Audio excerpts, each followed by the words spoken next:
Você sabia que existe uma planta que pode explodir se você encostar nela?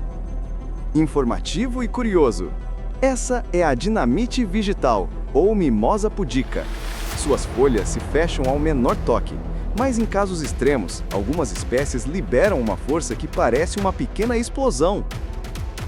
Quando tocada, a planta envia sinais elétricos que fazem suas células se contrair instantaneamente, criando movimentos tão rápidos que parecem uma mini explosão. Olha só como ela reage ao menor toque. Impressionante, não é mesmo? A natureza nunca deixa de nos surpreender. Qual outro fenômeno você gostaria de ver? Comente e siga para mais curiosidades incríveis. Gostou desse vídeo? Deixe seu like e inscreva-se em nosso canal. Assim esse conteúdo chegará a mais pessoas. Vídeos novos toda semana. Grande abraço, fui!